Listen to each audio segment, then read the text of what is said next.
Q2FY25 earnings conference call hosted by Kotak Institutional Equities. As a reminder, all participant lines will be in the listen-only mode, and there will be an opportunity for you to ask questions after the presentation concludes. Should you need assistance during the call, please signal an operator by pressing star, then 0 on your touchtone phone. I now hand the conference over to Mr. Nischint Chawathe from Kotak Institutional Equities. Thank you, and over to you, sir. Hi. Thanks, Rio. Good evening. Welcome to the maiden earnings conference call of Bajaj Housing Finance Limited.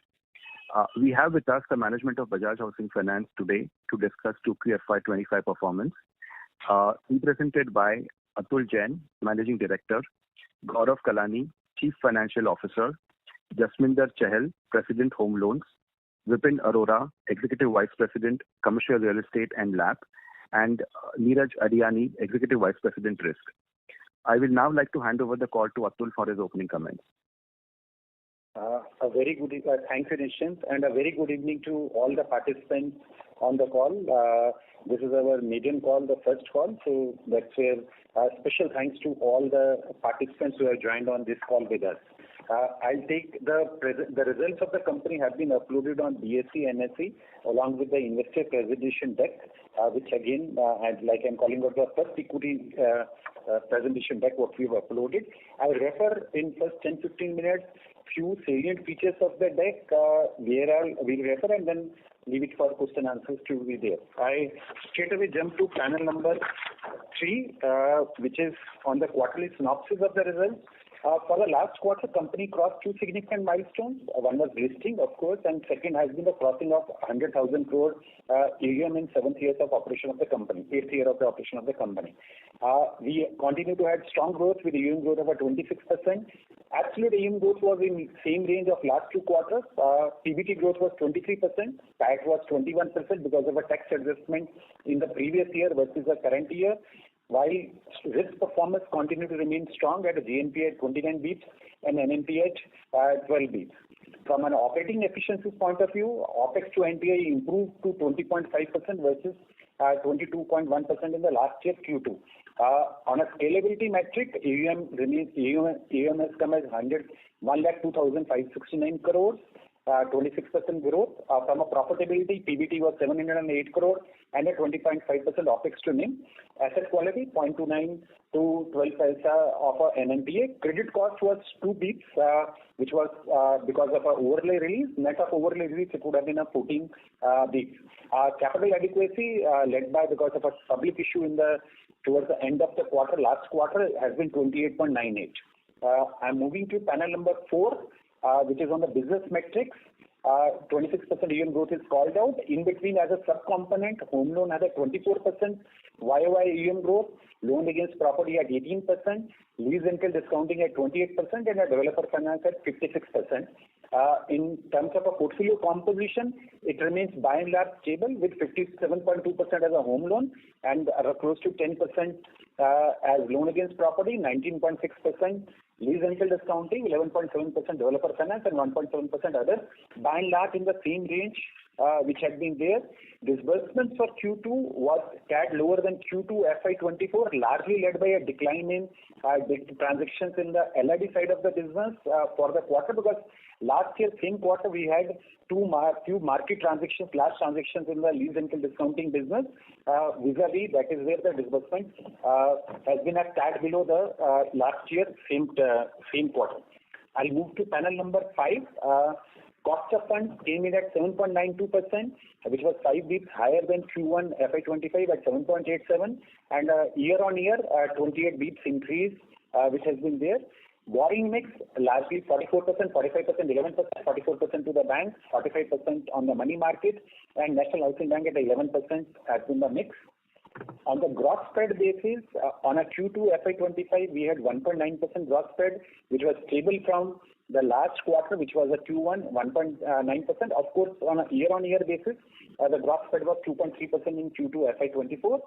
NIM at 4.1% in Q2 improved marginally from Q1, which was at 3.9%. However, again, at Q2 FY24 point of view, it was 4.4%. OpEx to NTI stood at 20.5%, which is an improvement on 22.1% in like-to-like quarter in the last year. For the first half of FY25, OpEx to NTI stands at 20.7 versus 23% in H2 FY24. And moving to the panel number 6, GNP and NNP is already called out. Loan loss to average loan assets 0.2% as of 30th September. However, net of overlay relief, credit cost is 14 basis points. On a ROA, 2.5% in Q2 FY25, nearly same ROA of 2.6% in Q2 FY24. ROE, given the capital raise in the September, coming down at 13% in Q2 FY25 versus 16% in Q2 FY24. Capital adequacy, for the same reason, jumping up to close to 29% on 30th September 24 against a regulatory requirement of 15%. Company completed its IPO process, got listed on 16th September.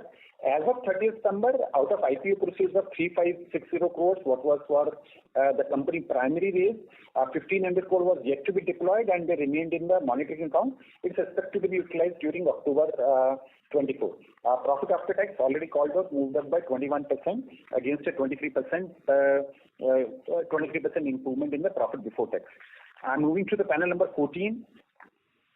The strategic differentiators of the company. Since this is the first presentation, there are 4-5 differentiators what we put as a company differentiators. First is a scalable balance sheet, because we are constructed for scale, and that is where prime housing and lease rental discounting works as a scale builder for the company, which is reflected in last 7 years track record, starting a new company to a 100,000 crore balance sheet. We are constructed as a low risk business model, which is underwritten from a robust underwriting, a risk management performances, also from the type of asset what we choose to lend. We are constructed for medium return, which we balance the portfolio mix between operating business segments and sub-segments to deliver medium return to the shareholder. And all products suite of mortgage, and within all transaction types, all sub-segments, prime, non-prime, we address, while the relative weightage on each segment can be plus or a minus depending upon our risk return point of view on a segment. Borrowing mix, a diversified borrowing mix between banks, money market, NHB and a focus on enhancing floating rate mix is a strategic differentiator. I'm moving to panel number 16, which is a quarterly financial snapshot. We have discussed the prime points. Only point out is on the half yearly performance, 26% AUM growth, 20% pre-provisioning operating profit growth, profit before tax growing at 21%, tax going at 13%. I'm just reminding, last year in quarter 1 and quarter 2, we had an exceptional tax release of previous year tax write-backs. That is why the profit after tax growth is lower than the profit before tax in the first half. Moving to panel number 18. On the key financial trends, on the gross spreads, gross portfolio yield remains steady at 9.9% from a 1 year Q2 FY24 to Q2 FY25. Cost of funds have inched up from 7.6 to 7.9 over the same period. Gross spread from the same period 2.3 to 1.9, but stable from last 2 quarters, nearly stable from last 2 quarters at a 1.9% to 2% in last 3 quarters. Operating efficiencies given from a OpEx to NIM moving down to 20.5%, and NIM slightly inching up in last 2 quarters, going near to the quarter 3 FY24 at a 4.1%. Asset quality remains stable from a GNP and NPA point of view, and return ratios, return on equity coming down because of a equity infusion, while return on assets climbing up. Moving to panel number 19, which is a borrowing mix, 44% as a bank borrowing, 43% as a NCD borrowing, and 1.6% as a CP borrowing, and 11% as an NHB borrowing is by and large a mix, with focus on a longer tenor funding through money market and NHB refinance. And we have an active relationship with 17 banks on the bank line basis. Moving to panel number 21, the sustainability ratios for the company. On a leverage ratio, our threshold is 8. we are depicting last 4 quarters. Of course, right now the leverage ratio has come down because of a rights issue in first quarter and then followed by a public issue in the second quarter. But that's the ratios we will track at a 8-time leverage ratio as we go on. And capital adequacy from a regulatory threshold of 15%, of course, has eased up significantly because of a Q1 and a Q2 capital raise. I move to panel number 22. Which is depicting the portfolio mix over last 1 year, YOY, and also from December 23 to March 24 to December 24, by and large stable.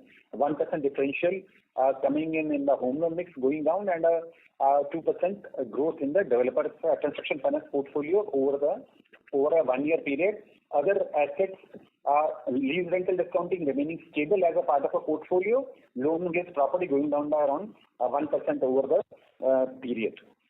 Moving to panel number 27. On our asset quality trend, stage 1 assets remaining by and large stable, 99.21 from Q4 FY23 to 99.39, 99.37, 99.35, a stable range over last 6 quarters. Stage 2 assets coming down from a year-on-year perspective from Q4 FY23 from a 0.57 to 0.32. Provision coverage ratios, PCR on a stage 3 assets remain range bound on a 57, 58, 59%. GNP, NNP numbers we have spoken about.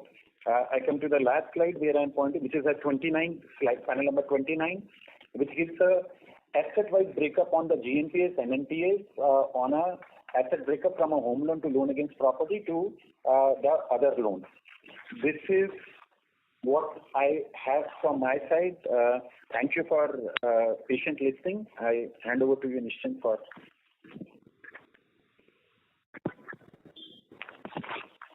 Thank you. We will now begin with the question and answer session. Anyone who wishes to ask a question may press star and 1 on their touchtone telephone. If you wish to remove yourself from the question queue, you may press star and 2. Participants are requested to use handsets while asking questions. Ladies and gentlemen, we will wait for a moment while the question queue assembles. To ask questions, please press star and 1.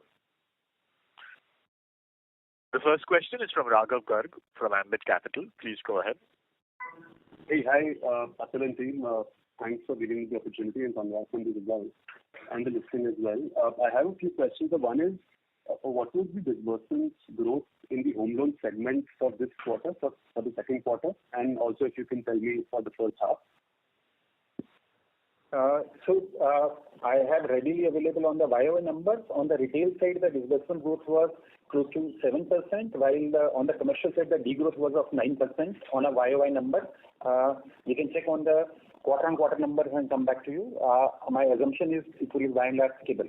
By and large stable, but we can come back to you on the specific number. YOY numbers we have kept ready for record. Home loan, you're saying 7% YOY disbursement. We break it in retail and commercial rather than breaking it on the segments. So on the retail, commercial is which is construction finance and your lease rental discounting versus a home loan and a loan against property. But in any case, as a AUM growth also YOY is given of all the segments, which is by and large stable, barring construction finance, which has risen more.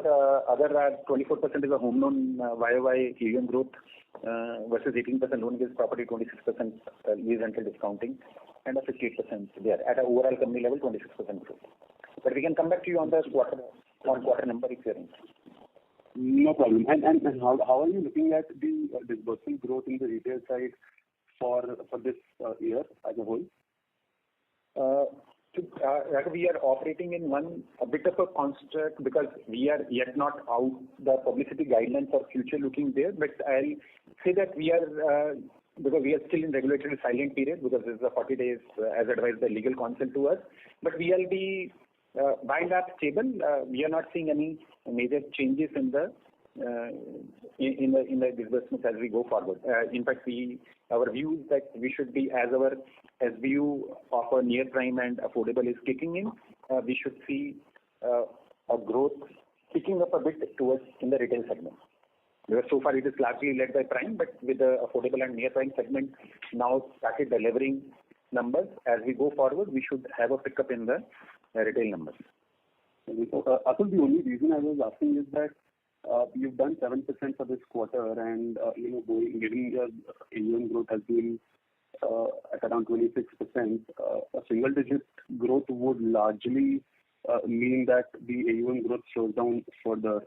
That's the broad idea that one would get. So hence that question. Raghav, that 7% is a past quarter when we are seeing YOY on the retail side, but that is already reflected in the AUM growth number, what has come. And because AUM growth numbers are also given at a segmental level. I think that is a reflection. Fair enough, but as your base grows larger, those concerns, that's one of the concerns which may be there. That's all. I think you are making a statement of. No, I think as a base growth larger, yes, of course, disbursements need to grow faster to maintain the same AUM growth. It's a mathematically correct statement as what you are making. But that is what we are there for.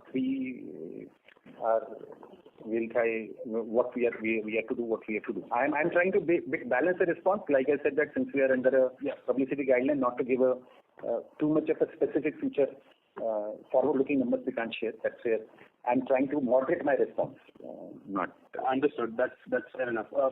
Another question is, how much further can the cost of borrowing go up from here? Because I was looking at some of that NCD data for you, and some of your low-cost borrowings are maturing in next couple of quarters.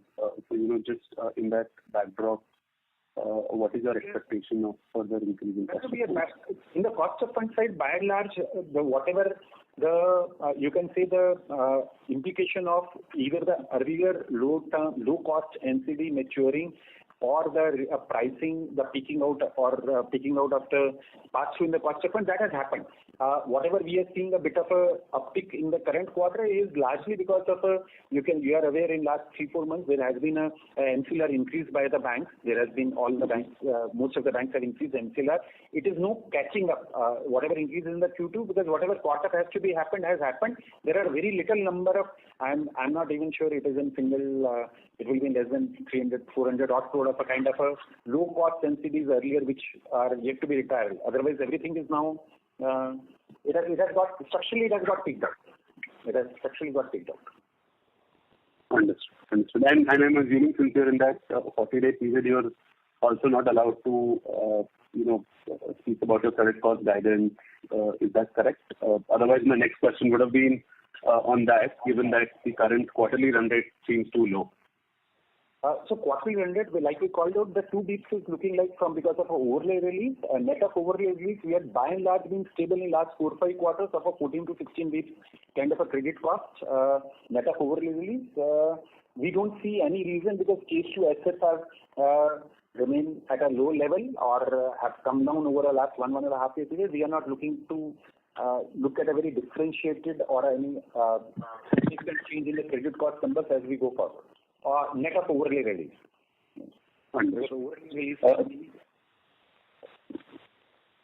That's all from my side, and thanks a lot, Atul. Thanks. Thanks, sir. Thank you. Next question is from Deepak Gupta from SBI Pension Funds. Please go ahead. Good evening, sir. Thank you for taking my question. My first question is on loan sourcing strategy for the company. If you could give us a sense, what percentage of loans on book and incrementally are being sourced from the branches of Bajaj Housing versus DSAs? And in DSAs, what would be the share of Bajaj Finance? Deepak, so what we source, there is no, in our kind of a sourcing, because we are largely in the prime segment, branch is not sourcing there. So branch is largely a front office where our front office sales people come and operate from. We largely source at the counter, at the developer counter or through the distribution partner. So in that sense, and we largely in our main cities where we operate larger part of the business, we operate from BAJAJHFL branches, not from BFL branches. Both companies have different branches.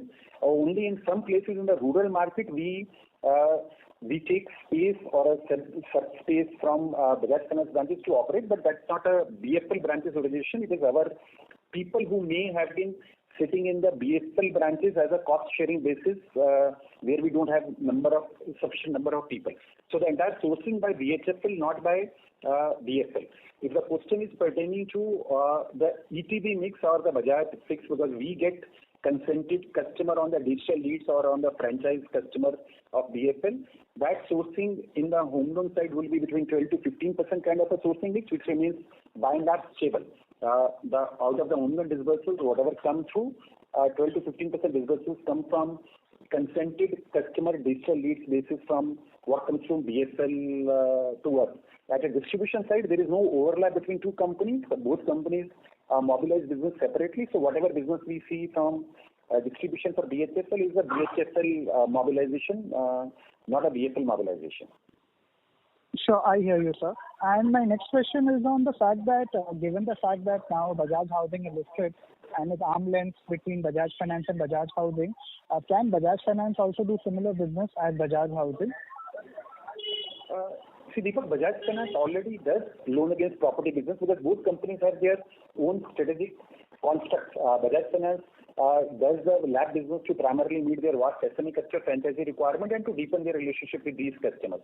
In BHFL, we primarily look at LAP for incremental returns because we are a housing finance company. Overall construct from a regulatory construct, we have to have a majority of the assets in the individual home loan, 50% plus the residential assets have to be 60% plus.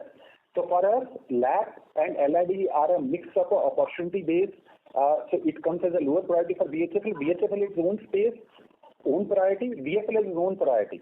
So both companies are not guided by each other's priority. So that's where BFL already does a significant amount of a LAP business from quite some time, not from today. Sure. Great. Thank you so much. Thank you. Before taking the next question, we'd like to request participants to please limit your questions to one per participant. Should you have a follow-up question, we request you to rejoin the queue. The next question is from Viral Shah from IIFL Securities. Please go ahead. Yeah, hi Atul. Congratulations and BHFL team. I had one question. I'll just ask that and then maybe I'll come into the queue later on if at all time permits. So I see your employee count has been reducing since last few years and also in the first half it has reduced. So can you tell us what is the data on the off-roll employees? Are they exclusive to us and what are the roles that they perform? So, thanks, Viral. In our case, what we have done is that we have changed our strategy of entry-level, non-managerial positions. We have shifted to contractual employees around a year, 1.5 years back. That's why where you see the employee numbers coming down because all the replacement and all the front-end manpower comes through the manpower through outsourcing arrangements through a partner. So if you have to, the employee numbers have come down, but if you look at the total number of people deployed, if you have to add the contractual employee, we would have gone up by almost close to 400 people in between March 24 to December 24 because more of a contractual employees, outsourced employees have come in. So the reduction in the on-roll employees, if I have to call out in last 6 months, would be close to 252 because of normal attrition and all new roles which get created or get refilled or gets created on the contractual side, while on the contractual side, increase would be 700. So net increase of close to 400, 450. Got it. And I believe you won't be able to share the numbers as of now because of that restriction.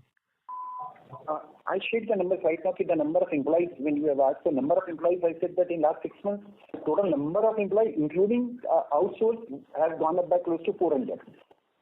Okay. But you won't be able to share the absolute number, the off-roll numbers?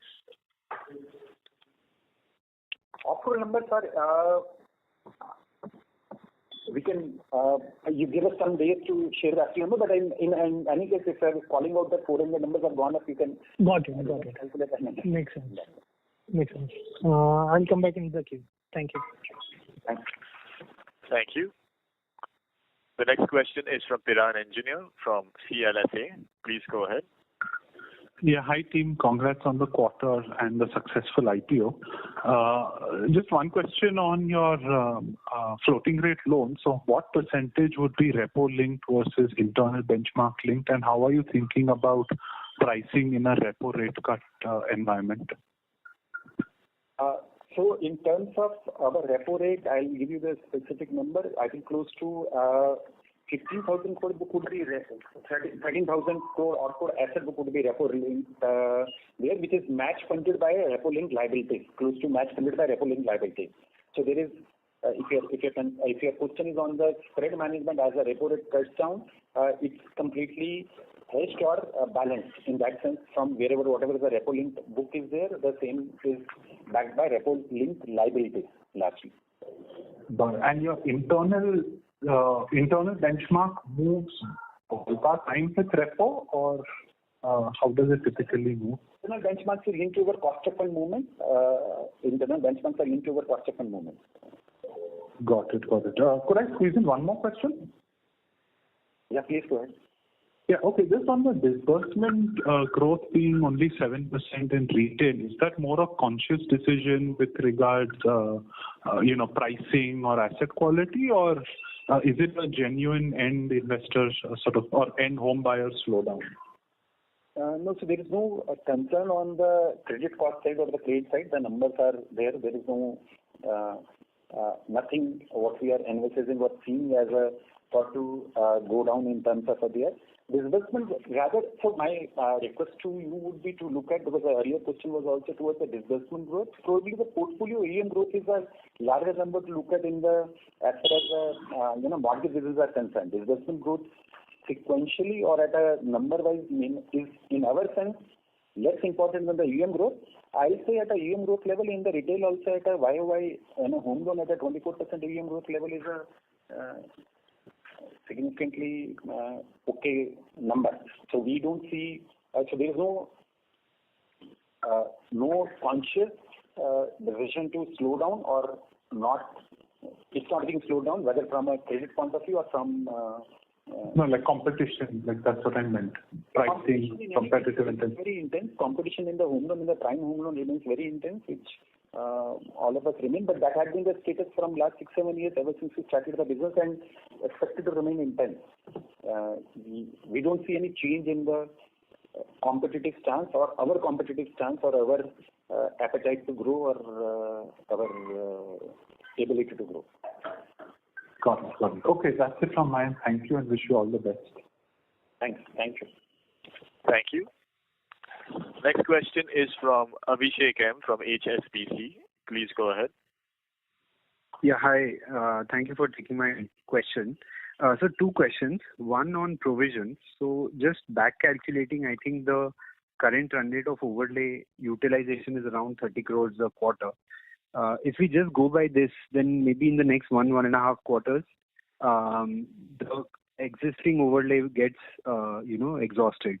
So suffice to say that next year we should be around this 14-15 bip kind of run rate of provisions. That is a normalized run rate of provisions that should continue, right? Yeah. So Abhishek, rightfully, because the overlay now remains only 10 crores, because 44 crores is inclusive of macro overlay, till that, because as a ECL policy, that is not 34 crores is a part of a macro overlay at the overall ECL policy. So the discretionary overlay remains only at 10 crore. At a 25 crore release last quarter, it has meant 14 bps of a credit cost. If we normalize that, if you look at last 4-5 quarters, that's it is other than the period when we had used the overlay release to increase stage 1 non-delinquent coverage point of view, the credit cost has been by and large in range of a 14 to 17 bits, hitting 14 to 17 bits in last 4-5 quarters, and that's what normally we should be looking at, because as the overlay release is max remaining of a 10 crore which is available now. Okay. So that normalization may happen quicker, maybe by next quarter itself, because the remaining overlay is just 10 crores. Remaining overlay is only 10 crores, so 14 to 17 bits is the by and large the credit cost corridor. If you look at last 4-5 quarters, normalizing overlay release, normalizing any enhancement in the stage 1 asset cover, which comes as a credit cost, but we strengthened in a lot of places our stage 1 cover as we had the overlay. We used that overlay release in few quarters to strengthen stage 1 coverage. Got it. That's clear. The second question is just some data keeping questions. Can you share the disbursement mix in the quarter. And just a request, maybe if you can include it in your deck for future quarters, that will be very useful. But can you share it for this quarter, the 12,000 crores, how is it split between HL, LAP, LRD and developer finance? Abhishek, we'll take a call on inclusive of the data points. Right now, I'm not having the data points right now ready because, like I said in the earlier question also, we largely go more by AUM growth, whether when we look at a monthly internally or a quarterly internally, less of a disbursement. But if that is a requirement from most of the analysts, we'll start having the data ready when we come. Sure, because the flow helps us understand the direction actually. It's actually slightly more important, the stock, we can sort of derive. But just to get a sense, if I look at the AUM mix, would the retail disbursements be lesser than the, mix of AUM, and the corporate, the developer finance LRD would be higher than the percentage mix of AUM? That is how it should play out, right? Because the AUM mix is also published, which is from a 1 year to 6 months to now. AUM mix is by and large stable. 1% drop in home loan mix, which is on the panel number 22, if you refer, which is September 23, March 24, and December 24. AUM mix at a home loan is dropping by 1%, but LAP is also dropping by 1%. LRD remains stable, and the developer finance has gone up by 2% from an AUM mix point of view. But the majority of the book, still 57 plus 10, LAP remains retail, so it cannot be, commercial cannot have the more share, right? Because 57.2 plus 9.8, which is 67% of the book, is still retail in that sense. Right. So incrementally growth is how long can this growth happen from commercial or rather developer finance and LRD? Or when does, growth in home loan disbursement, loan against property, when do you have to start growing it at par with LRD or developer finance? That's my basic question. So, because right now it seems to be growing slower. So Abhishek, home loan again at the EM level, we have grown 26%, home loan has grown by 24%. No, I'm asking about disbursement actually.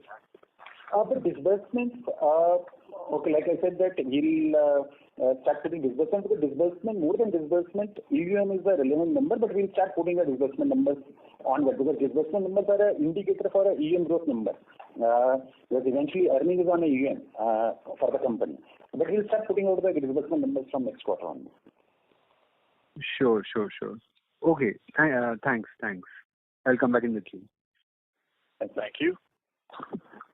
Before we take the next question, a reminder once again to participants that you may please limit your questions to one per participant. For follow-up questions, we request you to rejoin the queue. The next question is from Subhranshu Mishra from Phillip Capital. Please go ahead. Hi, Atul. Hi, Gaurav. Congrats on the successful IPO. The first question is on the developer finance book and the LRD book. When we talk about the active customers or active developer relationships, are these unique corporate houses, or how many unique corporate houses would we have in each of the books? That's the first. Second is, what is the exposure of our home loans and the developer finance book to luxury housing, which would be probably around 4 crore plus in MMR and maybe 2 crore plus in the rest of India?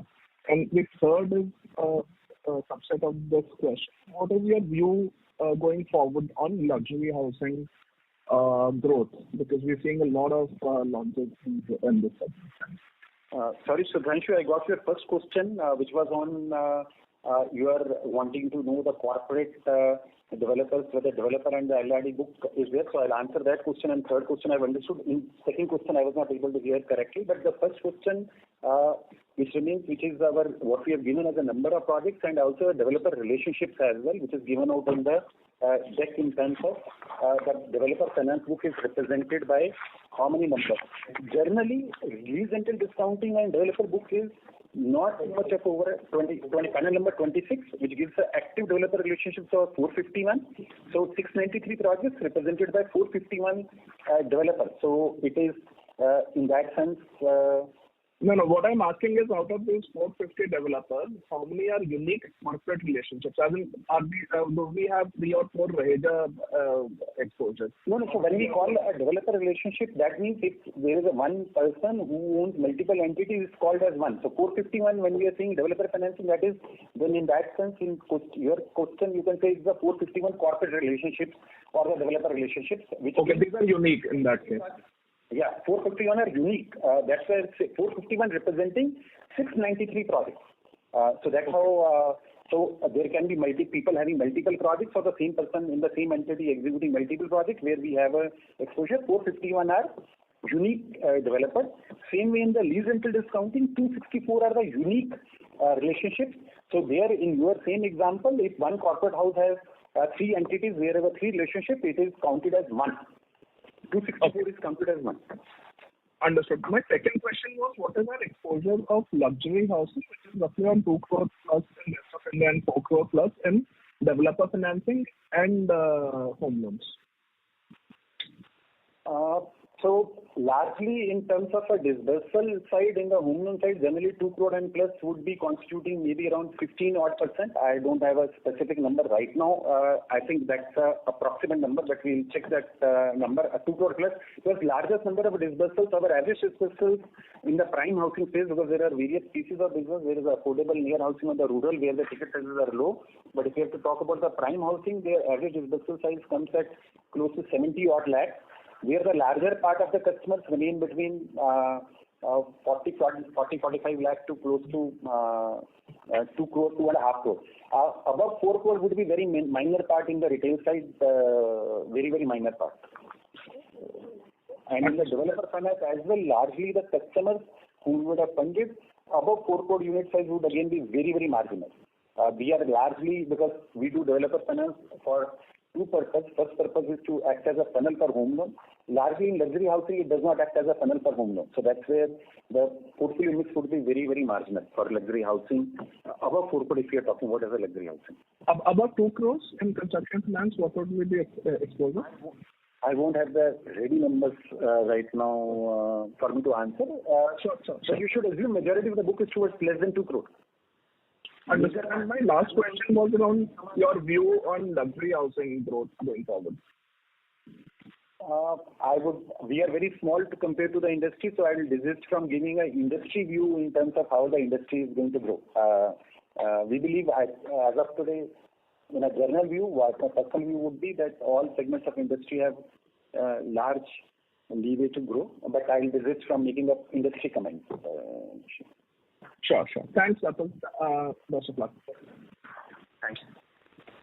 Thank you. Next question is from Kunal Shah from Citigroup. Please go ahead. Yeah, congratulations for the listing and thanks for taking the question. So, with respect to the lease rental, the way the ticket sizes have been going up, now we are almost 103 compared to like less than 60 few years back. So, what size, is there any particular ticket size we would be comfortable with? Developer housing, we have managed it less than 50 odd crores in terms of ATS. So, anything out there? And related to that, when we look at it, almost zero stage 2, stage 3, and developer finance also hardly anything. But when we look at the history, maybe the players in this segment, asset quality has been quite patchy in terms of when the cycle turns. So any plan to create provisioning at any point in time? Because today it's almost like a zero provisioning on this 26,000 crores of the book. So now what would be your view in terms of provisioning in these 2 segments? So there are 2 questions what you have asked, Kunal. First is on the LRD average ticket size versus developer finance average ticket size. Because in lease rental discounting, it's largely marquee customers and a very large funds and even the REITs, which are the ticket sizes are significantly higher than the construction finance, because in construction finance there is an execution risk versus in lease rental discounting there is no execution risk. We don't have a particular ticket size in mind which we target in lease rental discounting, but of course since we target the upper end of the customers, because majority of our portfolio is in a grade A commercial, which is leased out to largely whether a Fortune 500 MNC companies or a large Indian corporates. So the ticket sizes tend to be higher because of the type of collateral and the type of customers we target. The number of average ticket size is an outcome. We remain open to very little large ticket size also in lease rental discounting. In the developer finance, in the construction finance, given there is a construction risk also which gets embedded in the system, we try to be as granular as possible, which is reflected in the average ticket size and the average outstanding per project because of the method, the way we underwrite and the way we disburse, which is on linked to the stage of construction and also the suites what we start from the day one. That's where at the outstanding level, at the project level, you will see it at a 17 crore, at a developer level 26 crore versus even a sanction amount of a 46.6 or kind of a crore number. That is on the ETS. On the history and the asset quality and the provisioning, what you're talking about, see in lease rental discounting at a 14,000 crore book, the provisioning in the stage 1 is 85 crores, which is from a historic point of view, since we never had any stage 2 or a stage 3 asset.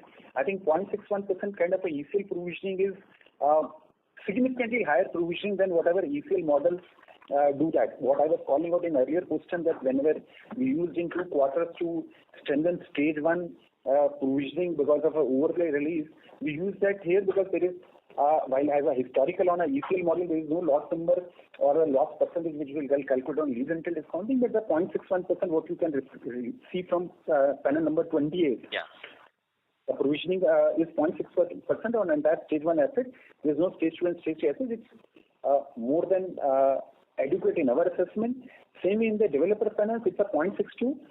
We carry that, we believe 0.61 and a 0.62 at a stage 1 asset provisioning is a reasonable bit. On the asset quality cycle, Kunal, I have to call out that we believe the way we have done construction finance in terms of a granular book, we can't say that in any downturn there will be no nothing will happen. But by and large, if you look at what you are referring for the people who have the problem during the industry down cycle, I'll only request you to compare the average outstanding per project and the average ticket size per project and number of projects they had for the size of the book will be a rightful reflection, because we believe the way we do granular disbursals linked to the stage of the project and not overwhelming concentration, we should be better off even in the industry down cycle. And we have tested the industry down cycle earlier as well while we were smaller at that time. But in history of our, we have funded more than 1,000 odd projects in our history.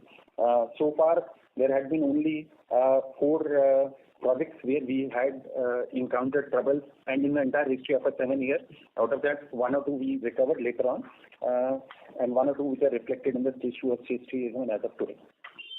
That's what Kunal had to say. Okay, got it. Thank you. Thank you.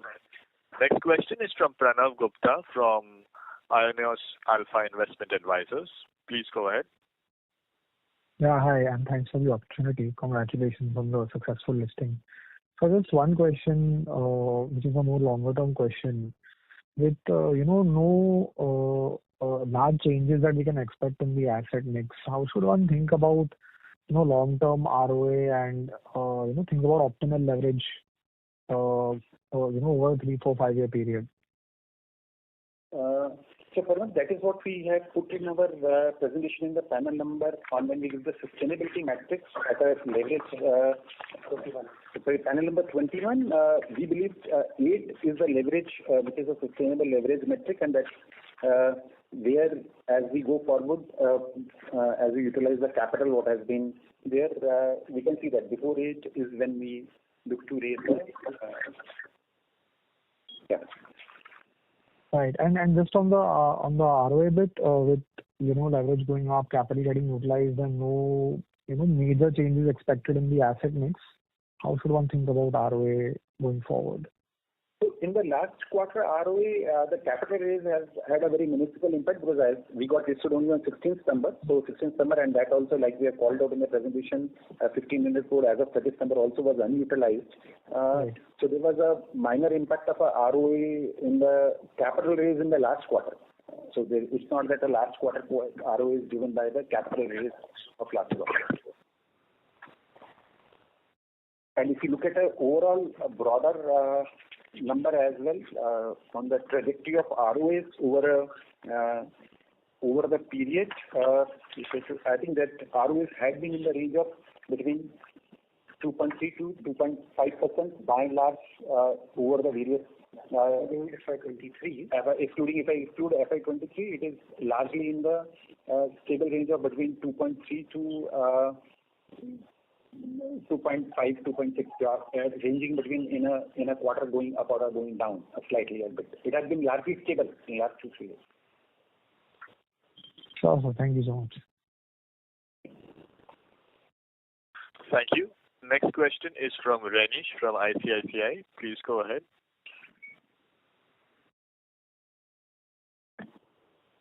Renish from ICICI, you may go ahead with the question. There seems to be no response from the line of Renish. We'll move to the next question. Next question is from Jignesh Shell from InCred Research. Please go ahead. Yeah. Hi, and thanks for the opportunity and congratulations for the successful listing. I only had one question. Bajaj Finance has a particular product called Flexi Loans, which is an OD facility which has been provided for personal loan as a personal product. In a home loan we do a Flexi Loans, and if yes, then what will be the proportion of it? Just that's the only question. So Jignesh, in home loan as a regulatory construct, you cannot do flexi because if the customer pays back to you, then it gets to be classified as a non-home loan. Only in few of the loans, if it is a balance transfer and you are opting for a top-up, in a top-up, it can be offered as a ODPC, this thing which is not classified as a home loan because that's classified as a top-up. It will be a very minuscule part of the portfolio because only in the few customers who would have some top-up, they may have some amount of a flexi facility. It will be negligible as a flexi in the home loan side.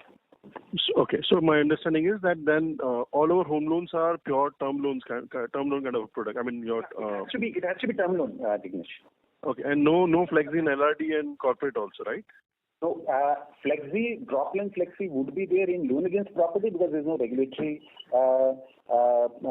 standing there. Regulatory I specifically called it in a home loan and a construction finance with a residential finance book because that's there will be no flexi or a very minuscule flexi in the top-up portion within the out of 57% of the book. I think less than 8 or 9% is top-up book. Uska bhi bahut hi kam, very minuscule piece in the home loan side. Nothing in construction finance. In lease rental discounting, there will be some piece of a dropline flexi which will be available to the customer because it's a non-home loan asset. You are regulatory allowed to do that. Same in loan against property as well. So LAP will be, what portion would be then flexi? And any rough cut idea? I'll have to check. But majority will it be very high or a small portion? No, majority would be term loan. But I'll check. Majority will be term loan. That's it from my side. Thank you and all the best, sir. Thank you. Thank you. Before we take the next question, a reminder to participants that you may press star and 1 to join the question queue. The next question is from Omkar Kamtekar, who's an individual investor. Please go ahead. Hello. Am I audible? You are audible, but there is a background announcement or a noise which is making the... Now it is fine. Yeah. So first of all, I wanted to ask, what is your definition of affordable? Are we with respect to affordable housing loans? See, Omkar, the definition of affordable, there are various definitions. That's why we call prime and non-prime. That's why we call it a near prime and affordable because the definition, there is no standard definition of industry or players. So we follow a simplistic rule. Whatever is not prime is near prime or affordable. Because there is a wide variety of definitions of affordable which is used by. There is no standard definition what we can refer. So prime is easier to define, the customer who is easily bankable by all banks and largely salaried, a good salaried with a good FOIR and buying a very good collateral. And rest of the market is in a spread between various parts. That's why we prefer to call it a prime and a non-prime rather than terming it anything else. Because the definition Understood. So actually I was asking from the perspective of the PMAI guidelines. So if you do go for the growth for the affordable housing sector and that segment, so do we look at the same guidelines the same way that it is defined by the government with the PMAI scheme? So that was the reason behind that question. So last time also when the PMAI CLSS credit link subsidy scheme was there, we were a participant. We may not have been a very large participant because by definition our larger amount of the customers are above the 25 lakh loan criteria, what are there. But all government schemes, we participate heartily and we try to mobilize as much as possible, because that we take it as an opportunity to grow a part of the business, and also we feel it is our responsibility to take the schemes coming from government or the regulator or supervisor to convey to the market. So as PMI guidelines execution starts, we'll be doing our best to mobilize what we can mobilize. But by nature or by definition, today our mix is significantly lower in the segment where PMI guidelines are applicable. The new CLSS guidelines are applicable. Understood. And just to final things, how much of scale up do you think as a total percentage of AUM would this affordable be in the next 3 to 5 years? That's one. And lastly, on the LAP vertical, with respect to the RBI being tight on the end-use monetization of the LAP vertical, so what I wanted to understand, how are we monitoring, and what is the steps that you use with respect to making sure that the provisions that you use are well ahead of the regulatory guidelines? I did not fully clearly understood your question, Omkar, but I'll answer on what I could a bit make out. One, your question was on the forward-looking mix in terms of a prime and a non-prime home loan mix. Like I requested earlier, we are since in a silent period. We'll desist from making any future-looking statement as of now. But no issues. That is on the second part. If I got you correctly, it was on your LAP utilization of funds and the monitoring of funds. Is that right? Yes. I heard you right? Yes. So RBI is more stringent about trying to identify how the funds for the LAP specifically unsecured. So we don't have unsecured, but the end-use monetization for the LAP business vertical. And most of it, the business that we do in the LAP, is this more towards consumption, so like for business entities and etc. How is that vertical in that respect? Consumption is the LAP loan required for consumption. So LAP, if it's largely, most of the LAP loans go towards the self-employed segment, which is towards as per the declared end-use funds, is whether for business purposes, which can be growth capital and a working capital. Of course, the tracking is as from a self-declared kind of a thing, which is individual. It's not very high-ticket kind of a loans. Average ticket size is close to 80 lakh to 1 crore kind of a number. From the individual salaried people who are using it, I'll assume that largely while it's going from a consumption or the personal usage of the account, and this is a declared purpose what they give, because these are individuals who are borrowing, so this is a declared purpose, and that's where we track it. But largely, most of it would be going towards in the small, micro, and the micro, medium, and the small sector, their business requirement. To the salaried individuals who are taking the LAP loan would largely be towards consumption reduction. Thank you. Next question is from Rahil Shah from HSBC. Please go ahead.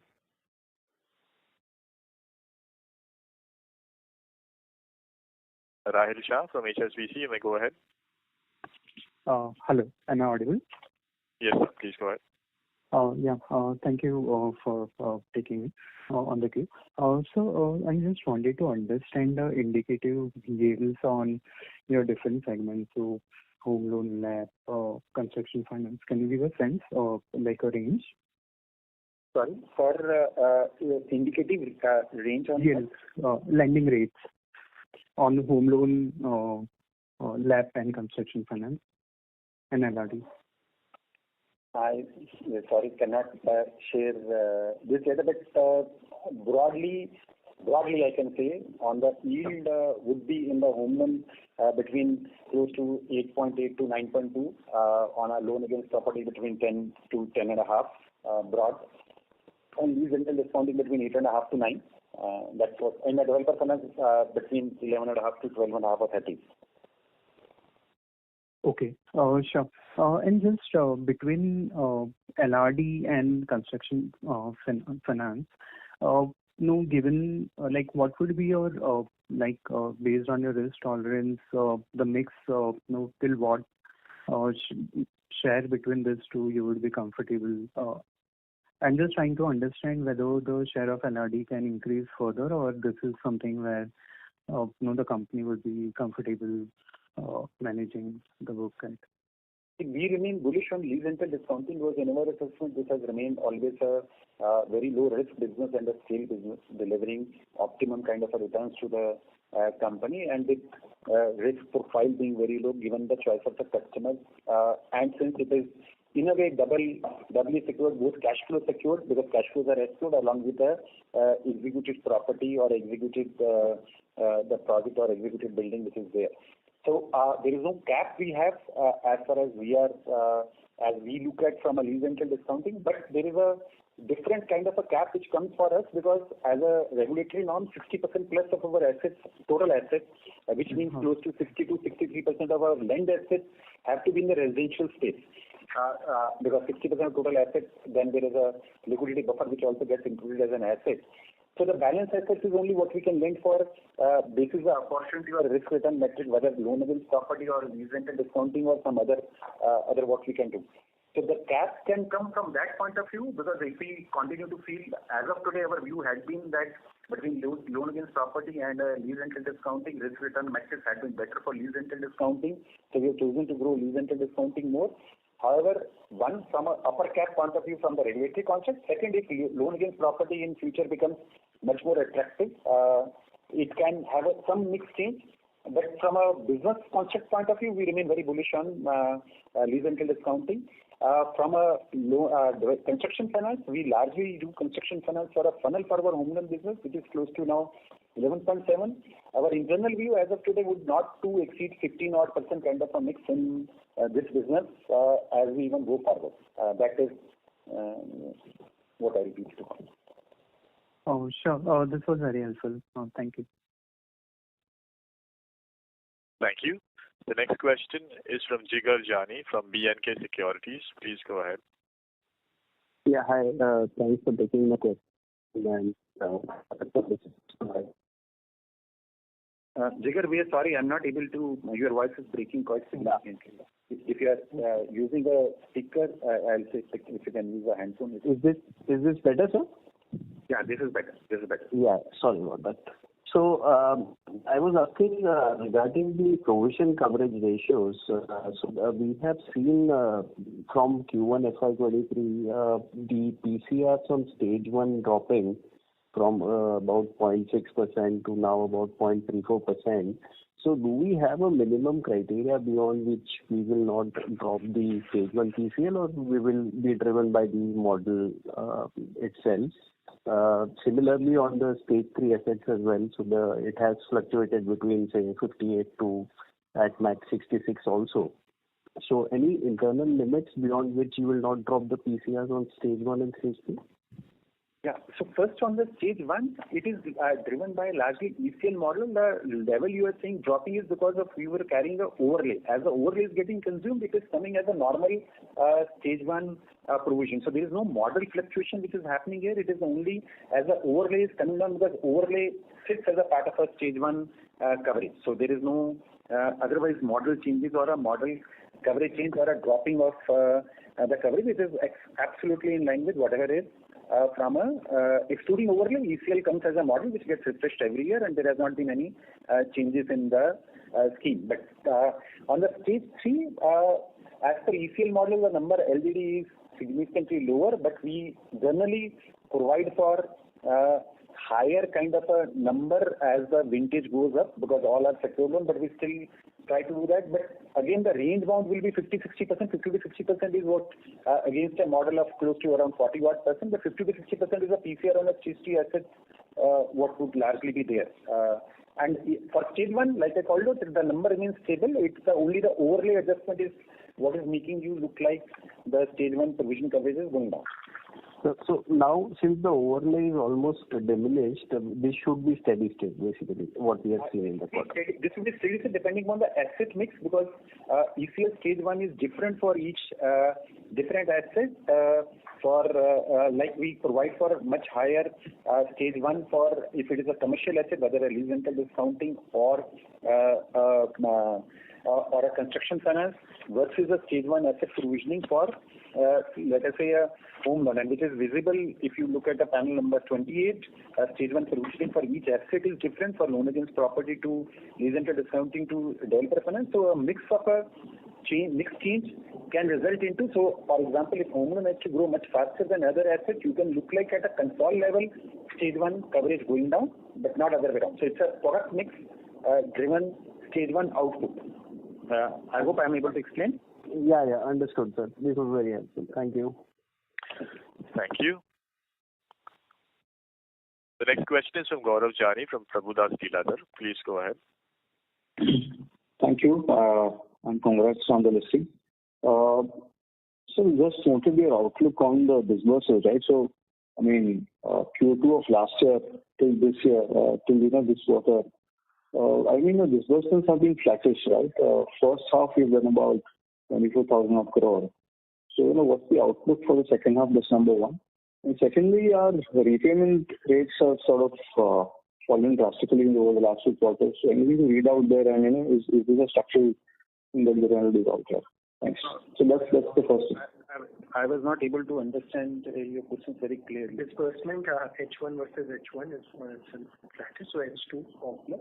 Yeah. And second one, So, like I called out for the first question, that we are resisting from giving a forward-looking, but we called out in a roundabout way, saying that we feel with a affordable and a near-prime, non-prime vertical which has gone live, we should be okay as far as retail disbursements are concerned.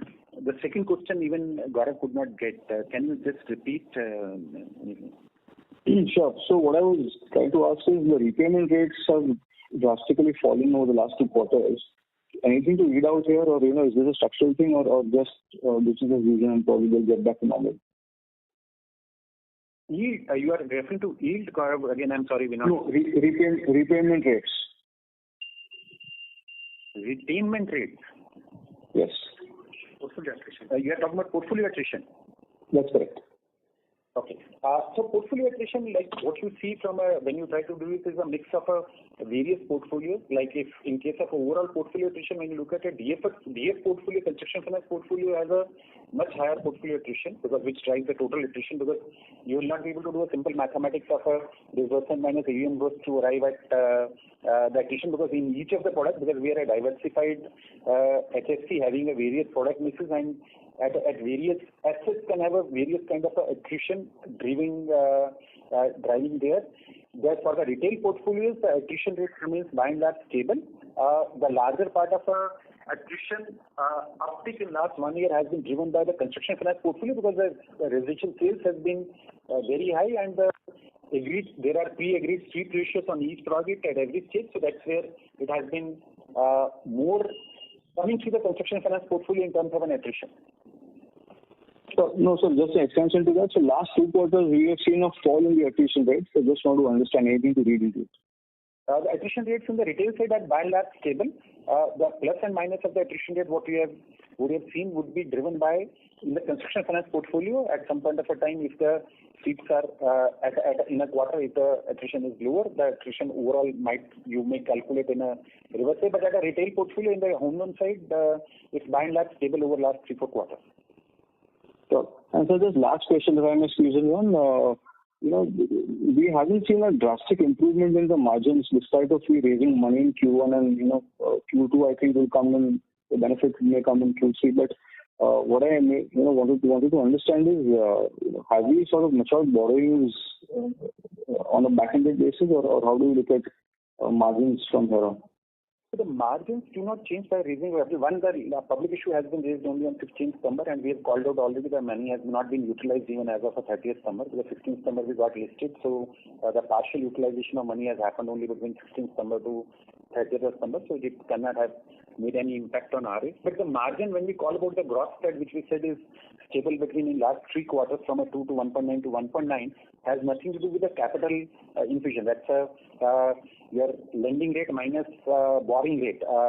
The capital adequacy, capital being higher, would result into ROA going up for a while, which will mean consequently ROE going down, but has no impact on the spread on the capital. Capital does not have a spread, impact on the spread in any manner. No, sure. So basically, your borrowing base would sort of change, right, once we raise capital. But I was just trying to understand that we also raised money in Q1. So, did we get any benefit of that? But Q1 we raised 2,000 crore as a rights issue. We, on an average, I think Q1 we grew by close to 5,000 odd crore. So that needs. But from probably I'm not able to get your question in a rightful manner, because the rights capital raise has nothing to do with the spreads. This capital raise means that your leverage is low, so your absolute profit can go up or ROE can go up, but spread does not change because of a capital.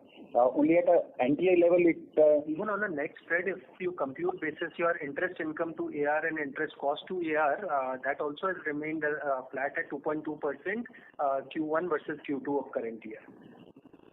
No, sir, I meant the margins. Probably I'll take it offline. There's a difference between the calculation of margins and spread, right? So anyway, that's fine. Sure. I'll take it offline. Thanks. Thank you very much. We'll take that as the last question. I would now like to hand the conference back to Mr. Nischint Chawathe for closing comments. Thank you everyone for joining the call today. We thank the management for providing us an opportunity to host the call. Thank you very much and have a nice day. Thank you very much. On behalf of Kotak Institutional Equities, that concludes this conference. Thank you for joining us, ladies and gentlemen. You may now disconnect your lines. Sure.